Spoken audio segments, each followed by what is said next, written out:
Oke, kali ini gue sama Bang Jaim.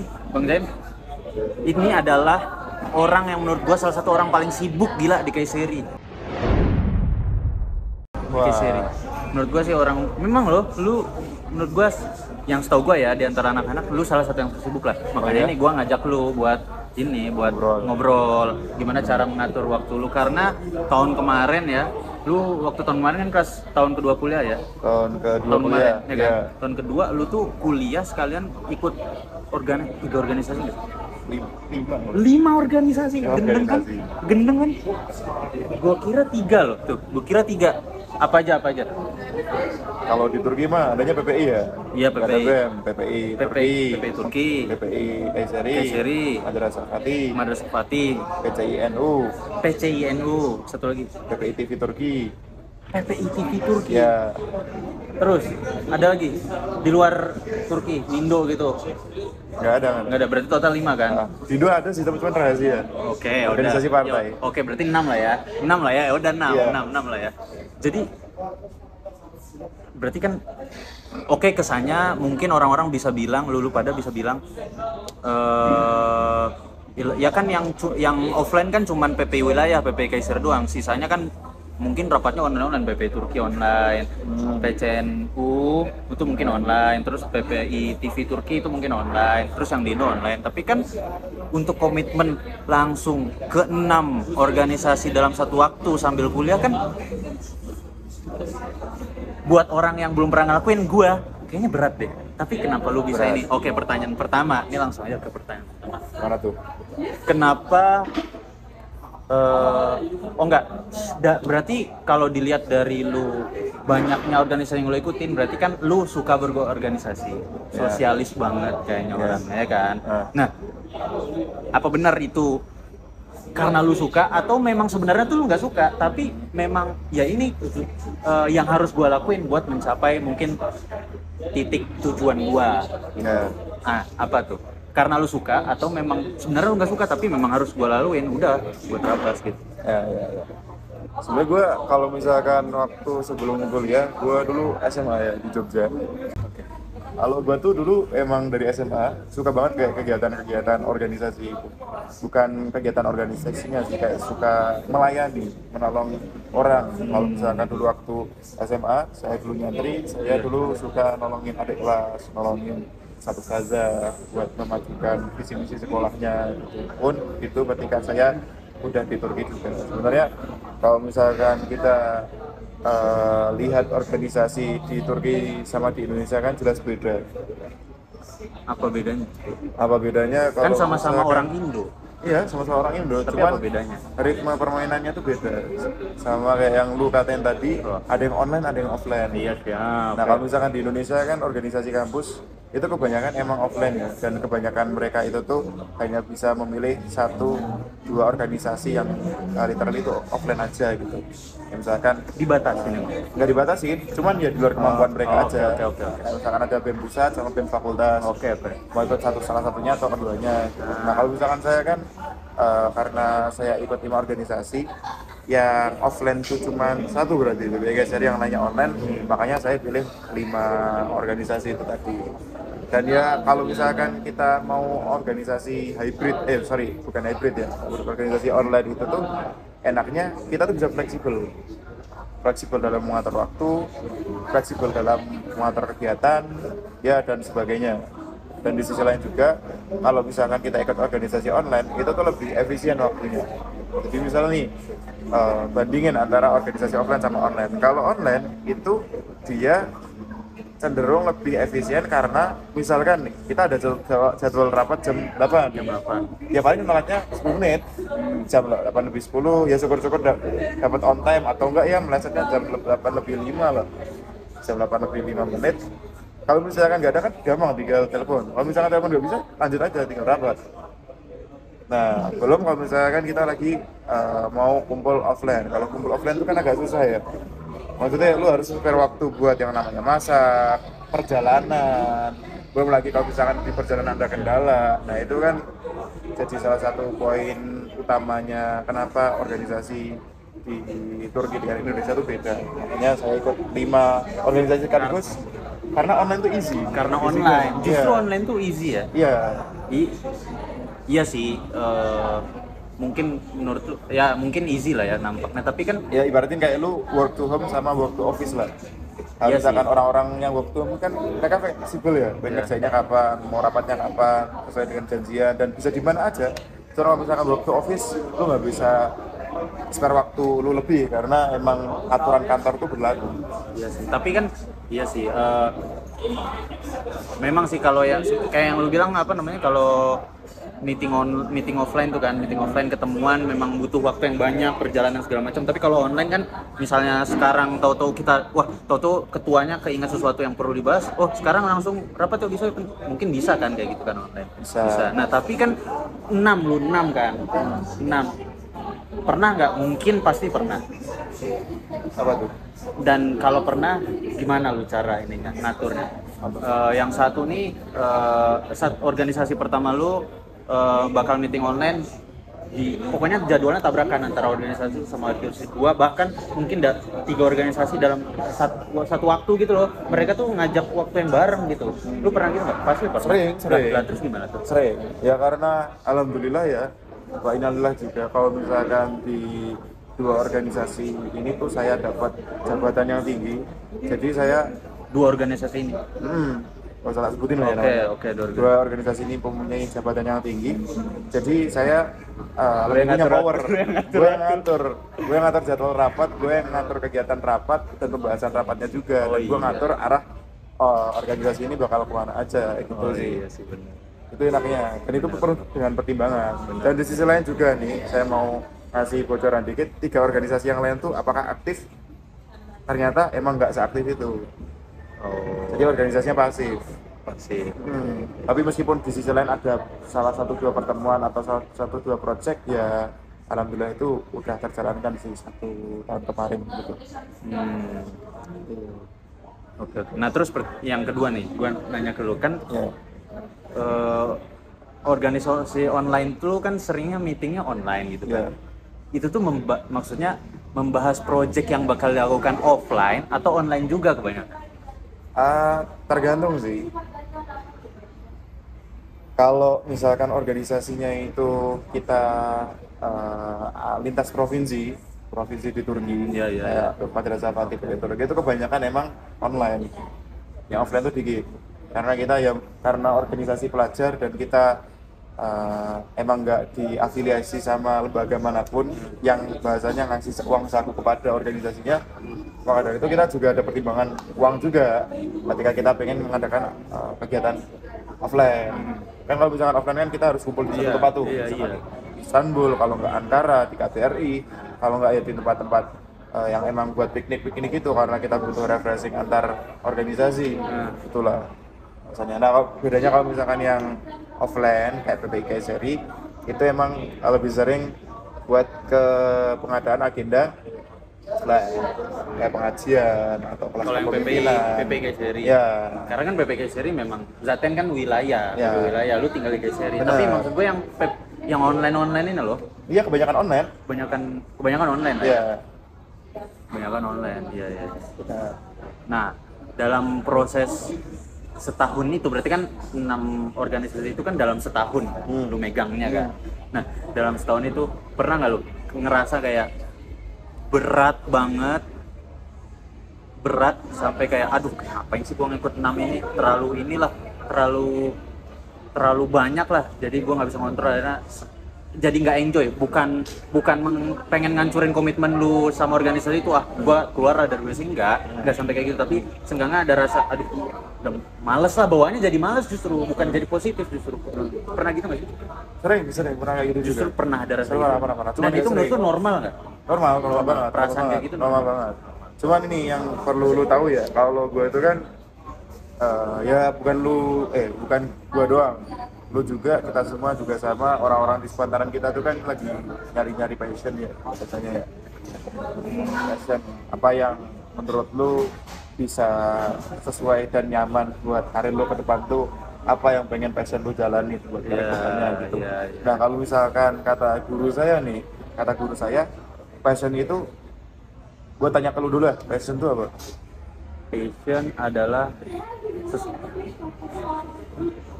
sesuatu hal yang natural di diri nggak sih, yang Boleh. seneng Boleh ya? gua kerjain gitu, dan akhirnya bisa mungkin jadi jalan karir mungkin gitu, Boleh. atau gimana? Kalau misalkan dari bahasa gue sendiri, passion yang gue pelajari dari guru saya itu, passion itu mempunyai arti menderita. Passion itu menderita, iya. Menderita dalam artian apa? Ketika kamu melakukan suatu hal dengan kuantitas yang banyak, hingga kamu dirasa menderita oleh orang lain, tapi di sisi lain kamu tuh suka buat melakukan hal itu. Iya, Jadi meskipun gue organisasi ikut 5 organisasi sekaligus, itu kan kata orang lain nggak normal ya. kayaknya orang Lu ngeliatnya setiap hari capek banget. Iya, lu habis subuh rapat, habis asar rapat, malam rapat, belum lagi kalau Belum misalkan kuliah. kuliah, bener. Nah itu kalau aku melakukan secara enjoy itu nggak masalah. Yang itu rapat cuman yang ngobrol doang, ataupun kita diskusi jangka panjang organisasi, ataupun ya diskusi tentang kegunaan rocker ataupun enggak gitu. Oh ternyata aku suka ini nih yang namanya bersosial dan berdiskusi. Bersosial mungkin enggak ya, tapi lebih ke berdiskusi gimana caranya kita memecahkan suatu problem yang mana itu gue suka banget deh. Meskipun kata nyokap gue waktu gue dulu balik ke Indo kan jelas waktunya beda ya. Nah, yang di Turki itu dia masih sore, dan di Indonesia udah malam. Sampai ditanya sama nyokap gue, jadi kamu nggak capek apa gini-gini? Enggak, gue enjoy. Tuh, emak lu aja kan sampai nanya kan. Iya, apalagi kan? lu kan, apalagi orang-orang di sekitar yang nggak juga. tahu lu. Emak lu yang tahu lu aja nanya, emang lu nggak capek kok lu ikut banyak-banyak gitu, makanya gua Nah itu dalam artinya menderita lah. Oh gue di kata orang lain gue menderita nih, tapi di sisi lain gue seneng. Oh berarti itu passion gue. Gue udah nemu satu nih, tinggal nyari passion yang lain. Mungkin kalau misalkan gue pengen ngasih tahu ke lu, gue juga punya passion masak. Mau gue masak dari pagi sampai malam, gue masih kuat. Meskipun kata orang gue kira-kira menderita gitu. Oh gue passion gue masak. Nah kecuali gue passion gue belajar, nah itu kayaknya masih harus belajar lagi. Iya. Kalau di kampus kan harus. Iya, setiap orang kan passionnya beda. Iya. Jadi kayak orang-orang bilang sih apa, banyak yang bilang juga mumpung masih muda, coba banyak hal gitu kan. Coba banyak hal dicoba. Nanti misalnya 10 hal dicoba, mungkin 9-nya gagal, tapi senggangannya satu, kita nemu yang cocok gitu, karena kita udah menyeleksi di antara 10 itu kan. Ya, kalau kata guru saya juga tuh ya, kita di sini tuh mencoba banyak hal dengan berorganisasi, dengan lo mungkin buat YouTube kayak gini. Biar apa? Biar lo kedepannya, biar kita kedepannya tuh bisa meminimalisir kesalahan. Iya sih benar.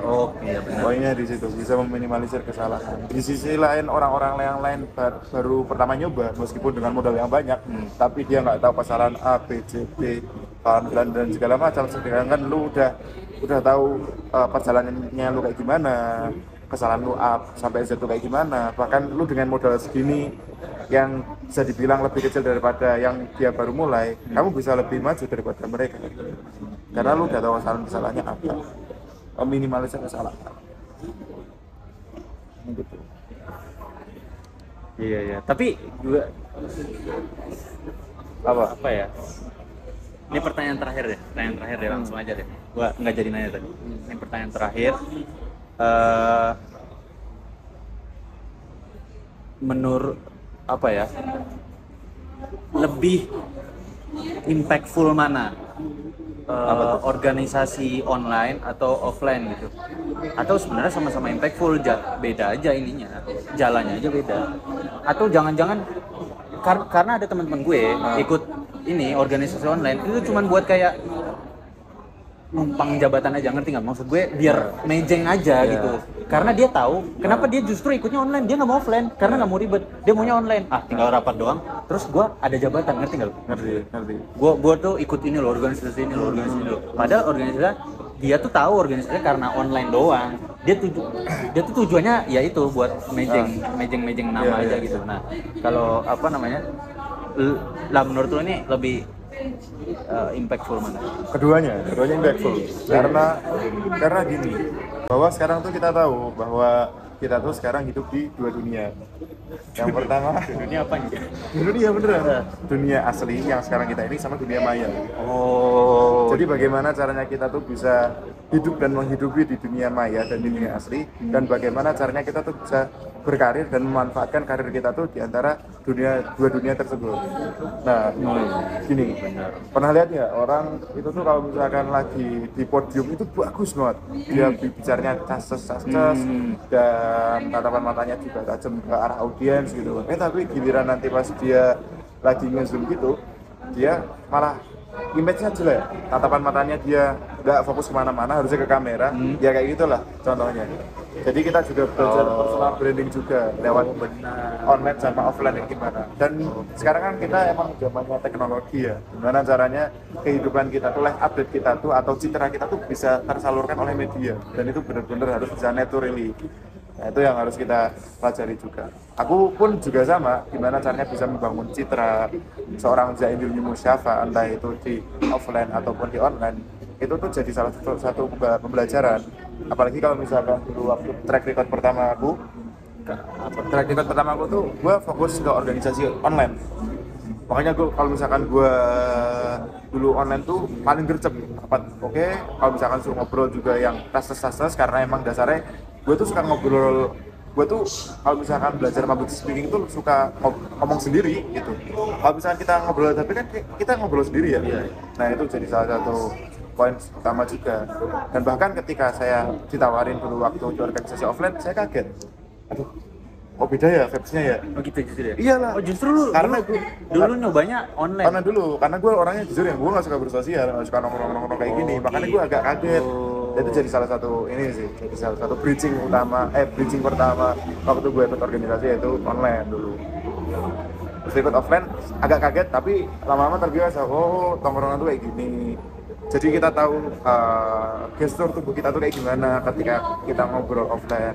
Ya kalau misalkan kita online kan yang mereka tahu kan cuman wajah sama mimik lu kayak gimana, sama postur tubuh lu kayak gimana, tinggi apa kecil, kayaknya tinggi sama pendek nggak terlalu gini deh. Makanya harus bisa menjaga wibawa dengan muka, postur muka kayak gimana gitu. Menjaga wibawa dengan gestur. Ya, personal branding. Kalau offline kan lu mau nggak mau harus bisa menjaga semuanya, antara gerakan tangan ketika gua ngobrol sama lu, ataupun tatapan mata juga. Kalau misalkan nge-zoom kan tatapan mata nggak terlalu jadi indikator, karena dia siapa tahu dia bukan natap lu, tapi natap Instagram yang ada di laptop ataupun yang ada di apapun lah itulah. Katakanlah Benar. itu dua-duanya impactful. Maksudnya impactful. Kita harus bisa memanfaatkan dua dunia tersebut. Dua dunia ya. Jadi punya dua kaki lo. Lu pernah tahu nggak sih kalau misalkan ada YouTuber ataupun Instagramer gitu, kalau di medsos bagus banget. Apanya bagus maksudnya? Image-nya bagus maksudnya banget. kayak pokoknya orang baik lah, orang. Kayak misalkan ya. mohon maaf nih ya. Kayak misalkan dia di Instagram dia sebagai apa ya? Jangan sebut kayak yang pengamat pendidikan lah. Makanya dia suka belajar gitu. Tapi di Instagramnya asli, tapi di dunia asli dia jarang kuliah, jarang fokus, jarang belajar gitu. Banyak kan? Karena dia tidak bisa mengoptimalkan dua dunia tersebut. Padahal kalau misalkan dioptimalkan itu bagus banget. Yang pertama dia bisa mengajak khalayak maya untuk bisa belajar, terus yang kedua dia bisa mengajak diri sendiri dulu. Dan kalau misalkan lu udah bisa berdamai dengan diri lu sendiri, udah bisa memanage diri sendiri, kamu lebih bisa impactful, dan nasihat-nasihat di dunia online lu tuh bisa lebih kena gitu. Dia ini orang nih. Apa tuh? Gua sukanya sama dia tuh karena bukan suka itu dong. Sukanya sama dia itu karena dia itu, lu kan nih kesannya sibuk lah ya. Maksudnya ya memang ikut kenyataan, memang ikut banyak, sibuk lah kan. Tapi ketika dia ajak apa, kalau menurut dia bermanfaat buat dia maksudnya nggak bermanfaat buat dia lah, buat lu lah. Dan nih kesannya oke aja, gas aja gitu, kayak seakan-akan nggak sibuk, kayak seakan-akan lu nggak sibuk padahal lu tuh sibuk gitu. Oh iya, gitu loh, ngerti nggak maksud gue? Ngerti. Gue tuh ngajak lu ini, atau diajak orang ini, lu tuh seakan-akan ayo gas bisa, padahal lu tuh kan kayaknya sibuk gitu loh. Gue yang gue suka sih itu. Nah itu mungkin hasil dari mengatur waktu lu. Jadi kesimpulannya dia bisa ikut 6 organisasi, satunya offline, 5-nya online. Terbantu karena 2 organisasi. Organisasi offline-nya dia mungkin lu ketua divisi kan, pemimpin, powerful. Terus 2 organisasi online-nya pun nggak tahu ketua apa enggak, tapi jabatannya tinggi. Jadi lu mungkin bisa mengatur waktu. Sisa yang sisa yang 3 lainnya itu pun ada yang kata lu bilang ada yang pasif juga kan.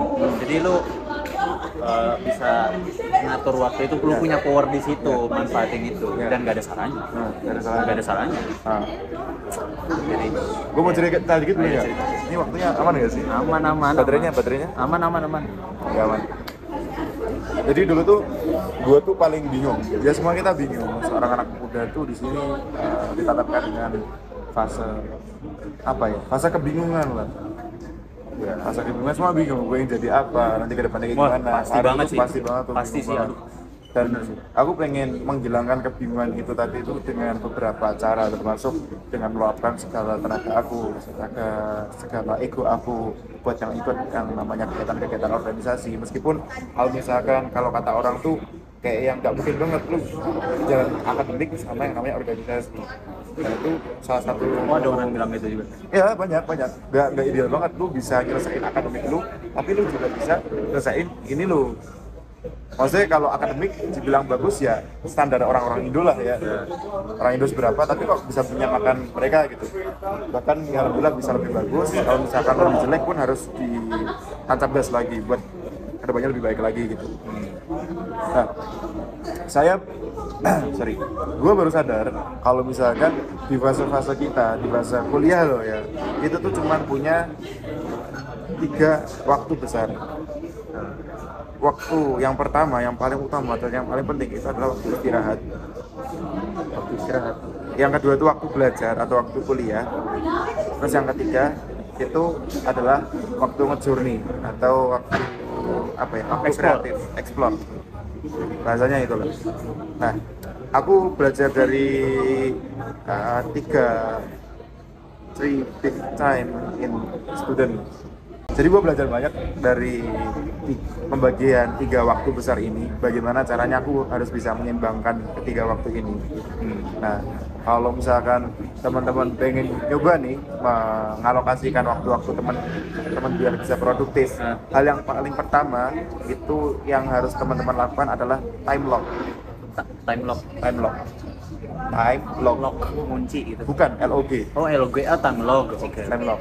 Nah itu tuh adalah bagaimana caranya teman-teman tuh bisa nge-track dalam seminggu itu tuh teman-teman akhirnya ngapain aja dan dilakukan dengan durasi waktu seberapa lama. Itu dalam otak udah kepikir langsung seminggu ini gue bakal gini-gini, Senin, Selasa, Rabu, atau ditulis? Ya biasanya nih kalau waktu saya dulu itu tuh sebenarnya antara pikiran itu tadi sama diantara saya harus komitmen di setiap malam saya tuh harus nulis saya tadi ngapain aja. Iya, tadi ngapain aja. Justru bukan besok yang ditulis. Bukan. Tadi ngapain aja. Soalnya kan kita lagi nge-track timeline kita ya selama 1 minggu itu ngapain aja, produktivitas itu ngapain aja. Misalkan waktu buat istirahat, yang paling pertama tuh tidur. Lu tidur tuh normalnya berapa jam? Itu yang paling utama tuh. Harus kamu spare dan emang harus bener-bener meaningful tidur lu. Kalau misalkan istirahat lu nggak bener, keseharian lu nggak bakal bener. Iya. Ya misalkan lu kadang suka ngerasa nggak sih kalau ketika lu bangun siang tuh lu kayak yang nggak meaningful banget kehidupan lu. Bangun jam 10, malas sampai ngapain. Mending main ML, mending main PS sampai berapa jam, sampai bener-bener jam tidur datang lagi gitu. Benar. Nah, aku pun juga kayak gitu. Hal yang pertama yang gua sadari dan yang paling penting bukan waktu gua belajar, bukan waktu gua organisasi, tapi gimana caranya ngeluangin waktu gua buat yang namanya istirahat, buat yang namanya senang-senang, memberi makna kehidupan lah. Ya kalau istirahat gue mungkin tidur. Kalau awal pertama kali gue nge-track waktu tidur gue nih, misalkan gue tidur jam 12, jangan jam 12 deh. Misalkan gue tidur awal habis Isya tuh, gue langsung spare. Habis Isya langsung. Misalkan kalau di sini kan habisnya jam 8 ya. Iya sih. Misalkan jam 8, gue langsung tidur, gue biarin. Nanti gue bakal bangun jam berapa?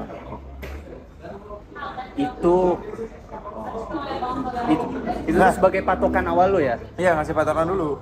Oke, kalau misalkan jam 8, habis itu gue bangun jam 3 misalnya. jam 3. Oh, berarti waktu gue istirahat normalnya tuh berapa? 7 jam, 8 jam gitu. Oke, berarti gue harus spare waktu 8 jam nih sebelum waktu subuh.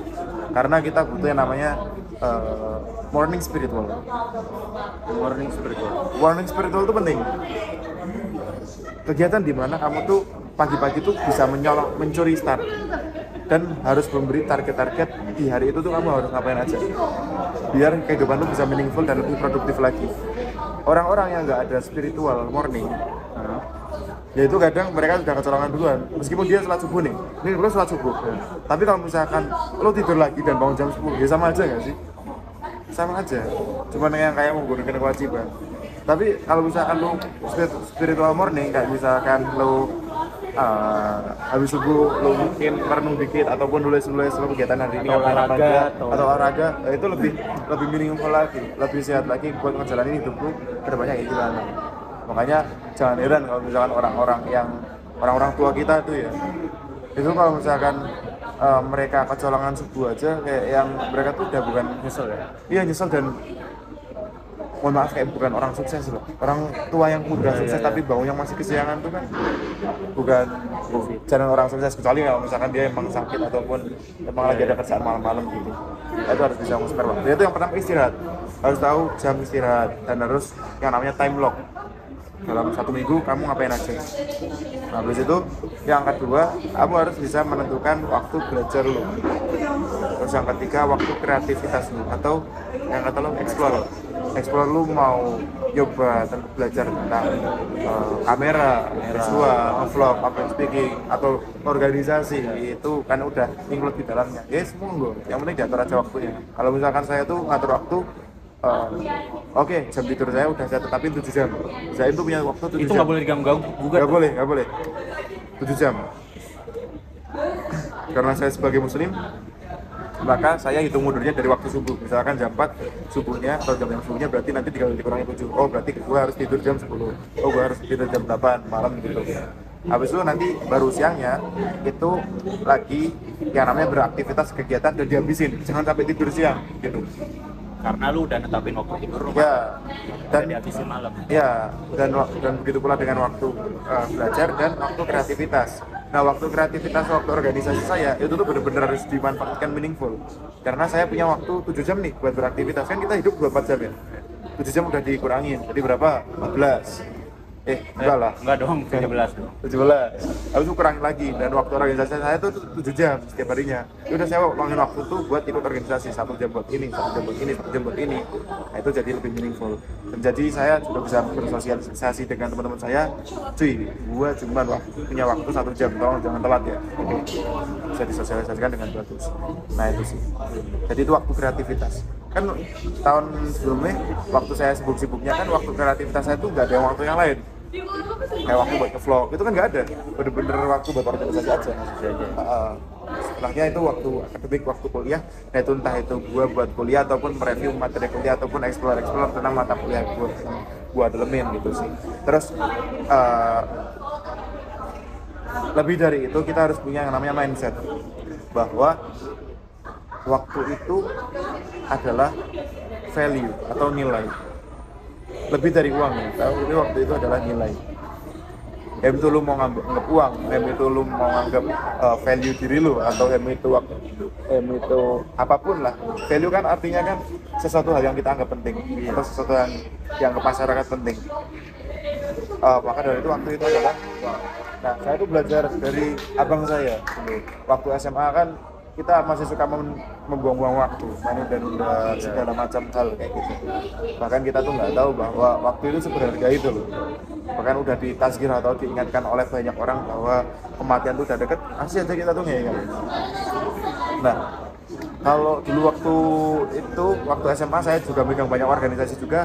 Abang saya tuh pernah bilang dan pernah mengajarkan bahwa ketika kita punya persepsi tentang waktu, tentang kegiatan positif, itu sama halnya dengan teori ekonomi yang namanya opportunity cost. Mungkin teman-teman di sini udah banyak tahu. Teori opportunity cost itu adalah bahasa Indonesianya itu kan biaya peluang. yang artinya lu harus mengorbankan antara dua pilihan tersebut di dalam satu masa, dan kamu mengambil salah satu pilihan tersebut dengan berbagai macam konsekuensi. Misalnya lu lulus SMA, lu ditawarin buat kerja bulanannya 2 juta sama ditawarin buat kuliah. Sekarang kamu pilih kuliah. Berarti opportunity cost lu itu adalah 2 juta per bulan dikali 12. Katakanlah lu kuliahnya 1 tahun lah. 12 bulan. 12 bulan berarti 12 kali 2 juta, 24 juta. Berarti opportunity cost lu, biaya peluang lu yang udah lu tinggal itu adalah 24 juta. Dan itu opportunity cost. Dan pengalaman itu bukan opportunity cost. Iya, bukan. Artinya lu memilih kuliah, ya entah itu lu bakal dapat apapun, tapi kamu tuh meninggalkan 24 juta ini demi buat kuliah tadi. Sama halnya dengan ketika kita membagi waktu atau manajemen waktu, itu sama halnya dengan manajemen uang. Gua tuh dulu dinasihatin sama abang gua, ketika kamu bermain game 15 menit dengan belajar satu teori di YouTube ataupun dimanapun lah, kamu tuh sedang melakukan opportunity cost. Ketika kamu main 15 menit berarti kamu udah hilang satu ilmu lu. Ketika kamu bermain game selama 30 menit berarti kamu kehilangan waktu buat explore lu. Ketika kamu bermain game selama 2 jam, kamu kehilangan waktu buat kuliah, yang mana ilmu kuliah lu itu bisa investasi buat masa depan ke depannya. Atau ketika kalau misalkan gua kerja nih, ataupun lagi magang yang mana sejamnya tuh, atau ngajar lah, kalau sejamnya tuh dibayar 2 juta, dibayar 500.000. Artinya ketika gua nge-game selama 2 jam, berarti gua udah kehilangan 500.000 gua. Nah itu mindset kenapa gua harus setiap harinya tuh harus positif terus. Ya meskipun kita butuh waktu tidur tuh nomor 1. Yang penting itu tadi, kita harus bisa meaningful bahwa waktu itu adalah value. Ketika kita udah ngerasa rugi bahwa satu detik kita tuh udah hilang, ataupun 1 menit atau 1 jam udah hilang, kita harus lebih bisa buat time block ataupun bisa membagi waktu di 3 waktu besarnya mahasiswa itu tadi: istirahat, belajar, sama explore. Jadi kesimpulannya kalau gua tarik nih, kesimpulannya yang pertama, menurut gua justru yang pertama mindset karena mungkin basic ya. Mindset bahwa waktu itu sangat bernilai, valuable banget lah. Yeah. Terus yang kedua, kita harus bisa time lock dari 3 waktu besar mahasiswa itu. Tadi yang pertama nge-track, yang pertama waktu istirahat, yang kedua waktu belajar, yang ketiga waktu explore hal-hal baru seperti organisasi dan lain organisasi masuk ke hal itu. Jadi itu yang ketiga. Dan yang buat tarik juga dari yang lu bilang tadi, yang case-nya itu ini ketika pagi aja bangunnya kesiangan, terus bawanya malas terus. Jadi kita harus seenggaknya bangun pagi dan punya spiritual morning gitu kan, biar sampai malam ke bawahnya semangat terus. Jadi kan harus ngebangun. Nah ini jadi kan secara tidak langsung itu kan ngebangun habit yang mana nanti sampai tua, dan itu harus dilatih, yang mana itu nanti sampai tua tuh udah jadi, justru kalau kita tidur pagi jadi penyesalan gitu ya, yang kayak lu bilang bahwa bapak zaman dulu sampai kayak begitu karena memang dia kebiasaannya dulu mungkin waktu kecil atau apa memang nggak pernah tidur pagi, entah dia mungkin harus kerja atau belajarnya memang dari pagi gitu kan. Jadi ketika tua dia bablas sekali aja tidur walaupun dia capek, mungkin ada rasa nyesel gitu ya. Jadi gokil, ini gokil berarti. Nah kita sekarang lagi bahas time management. Nanti kalau misalnya di episode selanjutnya boleh lah kita bisa manajemen pikiran. Soalnya kalau misalkan ada manajemen prioritas pikiran juga. Kadang nih kalau misalkan kita lagi sekolah, kita tuh kadang suka nggak mindfulness, dalam artian kok kita pikiran kemana-mana. Ataupun kita lagi istirahat, kok kita nggak istirahat, nggak tidur. Nah itu kan jadi manajemen pikirannya. Nah nanti kita bahas di episode selanjutnya. Nah, emang gitu? Bener. Pas lu bilang itu, gue langsung ingat buku apa? Buku karya Ilmu Batuta. Kalau nggak salah judulnya The Power of Focus. Kan masuk dong. Ya, boleh. Manajemen ini dong. Ya kan, dalam belajar, ya kalau lu belajar 2 jam nggak fokus, nggak ada bandingannya daripada belajar sejam atau setengah jam tapi fokus kan gitu. Nah ini gue langsung kayaknya the power of focus maksudnya. Power of focus, ya fokus. Ilmu Batuta. Langsung tunggu di episode selanjutnya sama dia, Bang Dia. Oke. Ada duitnya mah.